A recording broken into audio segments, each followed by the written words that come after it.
wirausaha. Awalnya saya bingung mulainya dari mana, karena terus terang wirausaha itu kalau menurut saya sangat sulit, tapi bukan berarti tidak bisa dilakukan. Bisa dilakukan.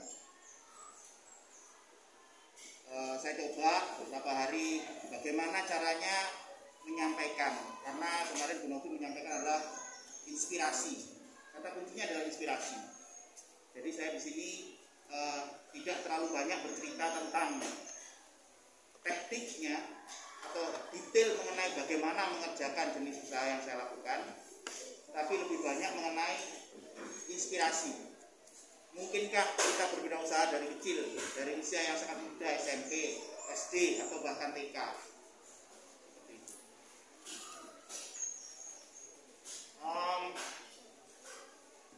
Saya bergerak di bidang kreatif, khususnya aparel, jadi baju, handuk, stiker, dan lain-lain berkaitan dengan tampilan kita. Topi, baju, sepatu, handuk, maupun tampilan dari suatu perusahaan. Misalnya pernah tahu company profile? Pernah dengar company profile? Jadi setiap perusahaan itu pasti punya company profile. Nah, itu saya membuat company profile. Itu perusahaan. Jadi kreatifnya. Awal mulanya saya menghidupi ini adalah karena coba-coba, terus terang saja. Coba-coba. Saya dulu bekerja di perusahaan rokok sebagai marketing, satu perusahaan rokok di Jawa Timur cukup besar sebagai marketing. Kemudian di situ saya bertemu dengan banyak orang, banyak berkomunikasi dengan banyak pelanggan, macam-macam orang. Sehingga dari situ saya berpikir ternyata berjualan itu banyak untungnya, enak, menguntungkan. Sementara kalau kita bekerja dengan orang, untungnya kan kita serahkan ke perusahaan, dan kita nikmati sendiri. Jadi saya berpikir dari situ awalnya. Terus saya kembalikan lagi, kalau saya memulai usaha apa yang pantas buat saya? Saya memulainya, berarti apa kelebihan saya? Apa hasrat saya? Apa passion? Apa motivasi saya? Apa yang paling senang saya lakukan? Karena prinsipnya kalau kita melakukan sesuatu, saya yakin dengan senang, dengan sesungguh-sungguhnya, maka pasti akan menghasilkan. Baik itu berupa materi maupun penghormatan. Kuncinya adalah melakukan sesuatu dengan sungguh-sungguh, dengan niat, dengan senang. Karena kalau kita sudah melakukan sesuatu dengan terpaksa, meskipun seenak apapun, pasti nggak enak. Tidur kalau terpaksa pasti nggak enak. Nggak ngantuk disuruh tidur, enak nggak coba? Padahal tidur itu paling enak, ya kan? Nggak ngapa-ngapain tidur, enak. Makan, siapa yang nggak bisa makan di sini? Nggak mungkin, pasti semuanya senang makan. Tapi kalau perutnya sudah kenyang, kira-kira enak nggak makannya? Dikasih makanan enak mungkin juga nggak mau. Seperti itu. Jadi kita lakukan sesuatu itu harus dari senang dulu, kemudian kita lakukan dengan tulus, dengan kerja keras. Yang lainnya itu mengikuti nanti. Tidak ada rasa capek dalam perjalanannya. Berikut saya kembali lagi, motivasi saya apa? Bisa saya apa? Senang saya apa? Kebetulan saya dulu waktu masih seperti Mas dan Mbak semuanya, saya kuliah di Institut Teknologi 10 November Surabaya, jurusan teknik elektro. Jadi saya dari kuliah itu masih banyak berhubungan dengan komputer. Teknik elektro harus lunak. Jadi banyak berhubungan dengan komputer. Jadi saya sudah familiar dan itu mengenai komputer. Dari situ saya berpikir, kenapa tidak saya lakukan itu? Saya coba, apa lini usaha yang berkaitan dengan itu? Karena pada masa saat ini itu banyak sekali bentuk usaha bisa bayangkan. Jadi dulu kita tidak pernah membayangkan YouTuber. YouTuber dulu tidak ada zaman saya. Sekolah tahun 98 itu tidak ada YouTuber. YouTuber tidak ada, internet tidak ada. Telepon masih pakai wartel. Ternyata wartel nggak? Nah, wartel nggak ada handphone. Nggak ada WA waktu itu. Masih apa yang kecil itu pager atau apa namanya. Jadi terus setelah itu saya berpikir kalau komputer, bidang komputer apa? Banyak sekali bidang komputer. Bisa di software, bisa di hardware, bisa sebagai distributor, bisa sebagai produsennya juga, macam-macam, banyak sekali. Saya berpikir apa lagi yang menyenangkan buat saya. Jadi awalnya saya berpikir tidak untuk menghasilkan uang, tapi saya berpikir karena waktu itu saya sudah punya pekerjaan di perusahaan rokok itu. Jadi saya tidak berpikir menghasilkan uang. Saya senang aja, saya jalani senang. Jatuhnya ke desain kreatif. Karena banyak pelanggan-pelanggan dari pabrik rokok itu memerlukan kayak seragam, kayak seperti company profile, kayak atribut marketing. Jadi misalnya payung diberi brand, diberi merek perusahaannya dan lain sebagainya, itu produk-produk seperti itu. Ini peluang buat saya. Saya pikir itu. Oke lah, saya coba. Saya coba itu waktu itu tahun 2000, sekitar tahun 2016 2017. Saya coba 1 tahun, kok rasanya semakin menyenangkan dan pekerjaan di kantor semakin ketinggalan. Pekerjaan utama semakin ketinggalan. Artinya sering nggak masuk, sering izin karena memenuhi pekerjaan saya yang tambahan ini. Akhirnya saya pikir ya sudah, nekat saja, saya tinggalkan pekerjaan kantor, saya fokus di pekerjaan yang benar-benar saya senangi. Jadi saya menikmati betul, dapat nggak dapat, tapi bisa menciptakan satu, bisa creating something, itu hal yang sangat menyenangkan. Bisa membuat orang lain itu bilang, wah terima kasih Pak sudah dibantu, terima kasih Pak, harusnya tidak bisa, ternyata Bapak bisa menyelesaikan ini. Itu suatu penghargaan yang luar biasa. Itu lebih dari uang nilainya. Karena kembali lagi, passion saya adalah kreatif dan bagaimana bisa memberikan solusi pada orang. Seperti itu. Akhirnya terbentuklah itu satu namanya Anagata. Anagata itu bahasa Sanskerta, artinya kendaraan. Jadi saya berharap ini adalah kendaraan saya bersama keluarga bisa memberikan sesuatu yang terbaik di masa yang akan datang. Itu filosofi dari perusahaan saya. Kebetulan saya adalah pemiliknya. Saya bersama istri saya berkolaborasi. Saya terus terang belum punya karyawan. Kenapa aku tidak menggunakan karyawan? Karena teknologi. Nanti sambil jalan. Saya banyak fokus di marketing, banyak di pemasaran, banyak fokus di produksi, dan banyak fokus di kerjasama dengan supplier. Kalau istri saya banyak fokus di accounting, jadi pencatatan arus keluar masuk uang perusahaan. Itu lebih banyak fokus di saya, itu pembagian tugas kerjanya. Kemudian apa saja yang saya tangani, yang bisa saya kerjakan. Seperti saya katakan di awal tadi, fokus pada aparel, saya bisa menyediakan baju, topi, kaos kaki, semuanya, dan diberikan brand, merek, macam-macam. Ini semua saya sendiri yang membuat. Ini mereknya, ini sorry, dan banyak sekali contoh-contohnya. Saya bawa beberapa contoh. Nah, produk-produknya seperti ini. Ini ada produk-produk sablon sudah jadi, aplikasinya Kalau sistem produksinya mudah sekali, tinggal ditempelin di baju, di-press, selesai, dikirimkan ke pelanggan. Permintaan gambar sesuai dengan permintaan pelanggan. Mungkin kemarin ada yang pesen stiker, nah itu saya juga yang mengerjakan. Nah itu, stiker-stiker seperti ini, sederhana sekali cara mengerjakannya. Nah itu adalah lini perusahaan saya. Kemudian berikutnya, bagaimana kita memilih pasar, segmentasi pasarnya bagaimana.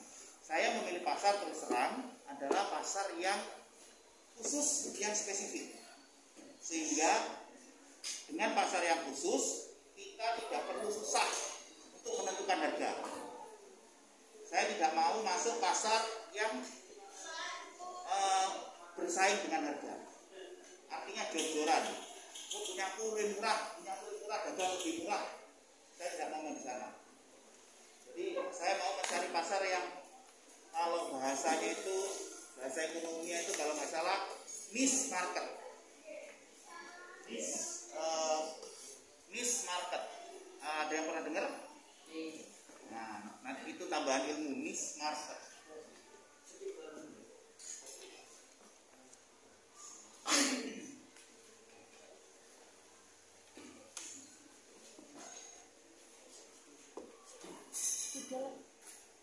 Ini bahasanya, tulisannya seperti ini.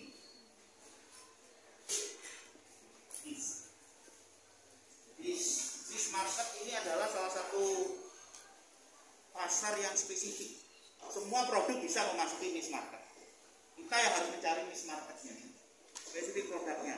Bagaimana cara memasuki niche market?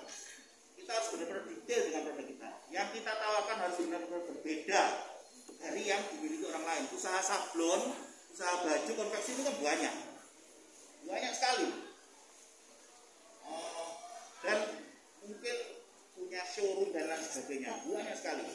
Tapi kalau dengan niche market, kita bisa memberikan satu spesifik kepada pelanggan. Nah itu nanti akan membuat kita tidak akan kesulitan menentukan harga. Jadi contoh misalnya, kalau yang lain tidak bisa memotong tulisan sekecil ini, setipis ini, sekecil ini, kita bisa. Nah itu yang kita sampaikan ke pelanggan.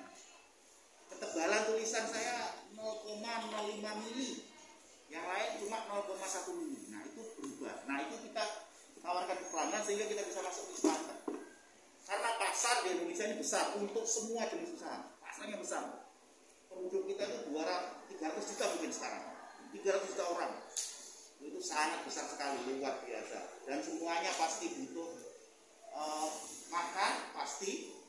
Semuanya pasti butuh baju. Nggak mungkin 300 juta orang nggak pakai baju, nggak mungkin. Pasti pakai baju. Kalau beli baju, pasti mereka beli baju. Anggaplah rata-rata 1 bulan sekali aja. Itu sudah berapa baju yang harus keluar setiap bulannya. Luar biasa sekali. Kita ngerjakan, anggaplah kita ambil dari 300 juta itu kita bisa masuk 10.000 saja. Kita ambil untung 10.000. Dari 10.000 orang, kita ambil 10.000 untungnya. Itu kalau dikalikan, itu sudah untung bersih ya, 10.000. Kita ambil 10.000 pelanggan, 10.000 kali 10.000, bisa dibantu hitung berapa 10.000 kali 10.000. Ayo, coba.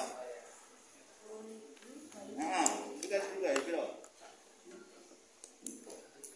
Nah, berapa? Berapa? Gak apa-apa, salah, gak masalah. 100 juta. Wah, iya, bener 100 juta. Bayangkan, kita dapat uang 100 juta hanya 10.000. Nah, sekarang pertanyaan khusus lagi. 10.000 itu berapa persen dari 3 juta? 300 juta. Ayo, coba. Mestinya presentasi sudah ya. Berapanya? Sepertiganya. Kurang lebih. Hanya kecil sekali. Tidak sampai 1%. 10.000 dari 300 juta itu 10%-nya 30 juta. 3 juta, sorry. Jadi kan kecil sekali 10.000 itu. Hanya 0,0 sekian persen. Itu sudah bisa mendapatkan uang buat kita 100 juta per bulan bersih. Nah, seperti itu besarnya pasar di Indonesia. Jadi jangan takut kalau memulai usaha, apapun bentuk usahanya, karena pasar di Indonesia sangat besar. Itu terkait pemasaran, niche market tadi. Kuncinya niche market. Jangan, kalau menurut saya, jangan sibuk dengan berperang harga. Karena kalau sibuk berperang harga, yang dapat kita bekerja nggak dapat apa-apa. Misalnya kita bekerja, kita ambil untung 10.000, lumayan, senang kita ambil 10.000. Ternyata pesaing kita bersedia ngambil untung 5.000, otomatis pelanggan akan lari ke pesaing kita karena lebih murah dia dapatnya. Setelah itu, oke, kita turunkan jadi 5.000. Kembali lagi ke kita pelanggannya. Ada lagi pesaing lain, saya mau ngambil untung 1.000 saja. Keluar lagi pelanggannya. Tidak ada pelanggan yang loyal. Sehingga kita capek di situ. Capek, bingung sekali ngurusin pelanggan karena harga. Nah, kalau kita bisa masuk di niche market, pasar yang spesifik, kita nggak sibuk di sana. Dan pelanggan kita akan loyal. Karena pelanggan kita hanya tahu kita yang bisa memberikan solusi atas kebutuhannya. Seperti itu. Kemudian selanjutnya terkait dengan, saya tak ngerpek dulu ya, lupa saya. Kemarin sudah dikasih kisi-kisinya sama Bu Novi. Ini harus diomongkan apa aja. Bentar. Nah itu. Bidang usaha sudah, sejarah sudah, modal. Kita bicara modal sekarang. Nah, modal. Ada enggak dari awal sampai sekarang itu saya sudah menyampaikan modal. Apa modalnya? Sudah saya sampaikan tadi. Berapa modalnya? Sudah saya sampaikan tadi. Ada enggak yang bisa tahu? Ayo coba. Apa modalnya? Ayo. Jadi ngomong, angkat tangan, ngawur aja nggak apa-apa. Berapa? Modalnya berapa? Hampir kurang. Semoga bisa punya uang segitu. Amin. Terus lagi yang lain. Ada lagi. Ayo. Ya. Berapa? Semoga hari ini saya dapat order 10 juta. Amin. Lagi yang lain. Ayo.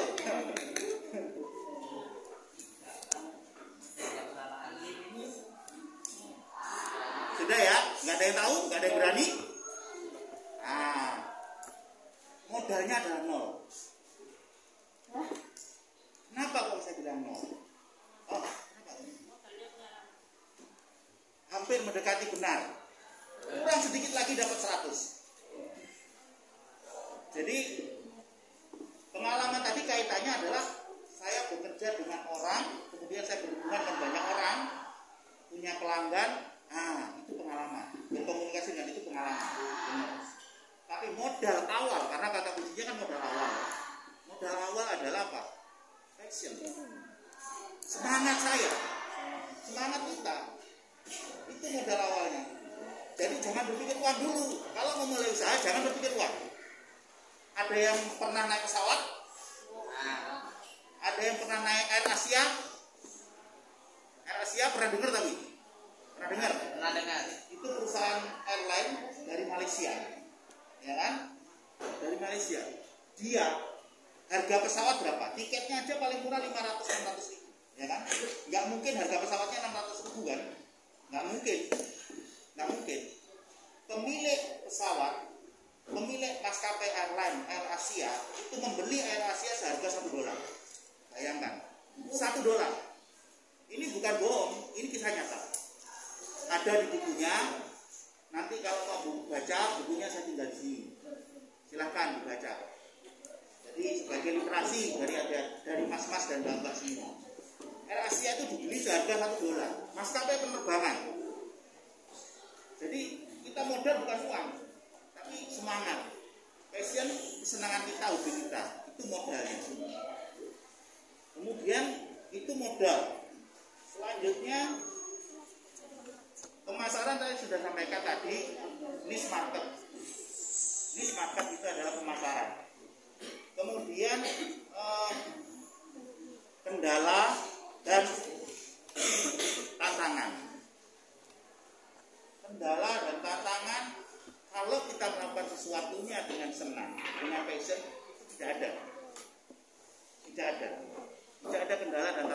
semangat yang penting. Capek apapun bisa jadi kendala. Misalnya tidak ada barang, misalnya tidak ada pesanan, misalnya ada klaim karena tidak sesuai dengan pesanan awal, misalnya tidak ada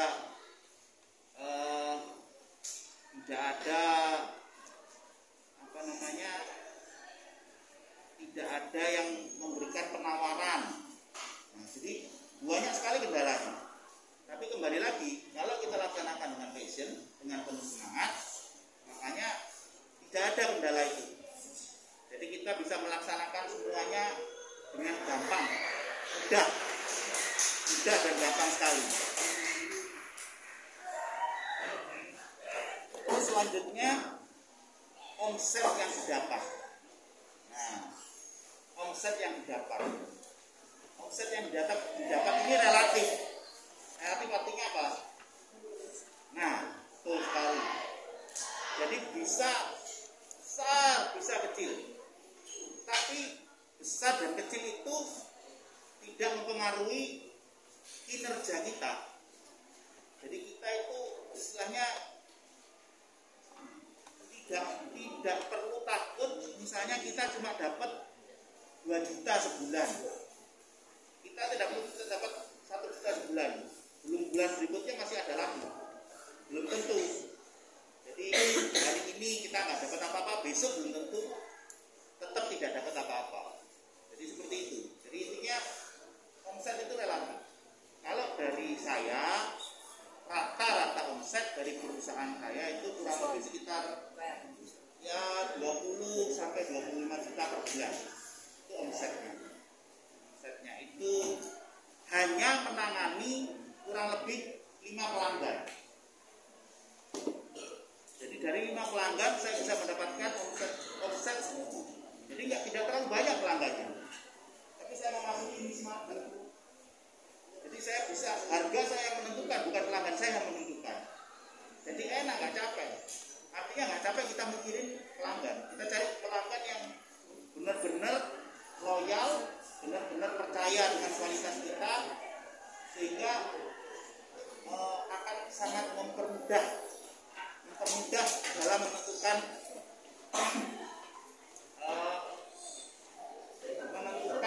harga. Itu yang paling utama. Jadi saya sarankan kalau memulai usaha, terus setelah itu mungkin masukan dari saya, kapan memulai usahanya? Dari kecil bisa, TK SD bisa. Memulai usahanya bagaimana? Apakah harus produksi sendiri? Tidak perlu. Kemarin yang beli stiker sama Radit siapa? Yang beli stiker sama Radit nggak bisa dia produksi, saya yang produksi, dia hanya sebagai makelar aja. Dapat untung, nggak tanya dia dapat untung dia, beli mixway dia untungnya. Jadi istilahnya seperti itu. Jadi memulai usaha itu jangan berpikir yang terlalu rumit, sederhana saja. Niatnya dulu, dari niat kita yakin, kita percaya bahwa pasti bisa. Seperti itu. Jadi terus jangan takut masalah omset. Dan berikutnya adalah mungkin saya tambahkan konsistensi. Artinya apa konsisten? Terus. Karena pekerjaan ini kita senangi, jadi nggak ada pemesanan, ya kita jalankan. Kita mengikuti pasar saja. Meskipun tidak ada pemesanan, kita tetap berjalan. Tetap saja memproduksi. Ada saja yang bisa kita kerjakan. Apalagi sekarang sudah zamannya online. Nah itu adaptif, kita harus punya kemampuan untuk sebagai seorang wirausaha beradaptasi terhadap pasar yang ada. Bagaimana strategi pasarnya? Itu kita bisa beradaptasi. Jadi kalau sekarang online itu kita tidak perlu sibuk lagi memikirkan toko, showroom, tidak perlu. Dari rumah bisa kita lakukan. Bahkan mungkin dengan tidak punya apa-apa pun bisa kita lakukan. Mungkin namanya apa ya istilahnya kalau kayak Tokopedia itu rata-rata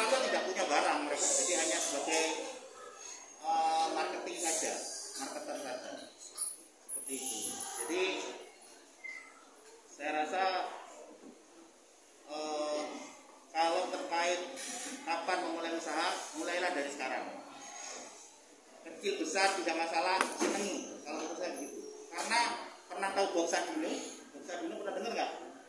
Banyak di TikTok itu banyak. Kita tidak mengesampingkan pekerjaan orang yang bekerja dengan orang lain, dengan pemerintah maupun dengan perusahaan, tapi sekecil apapun, kalau kita berwirausaha berarti kita jadi bos, kita jadi pemilik.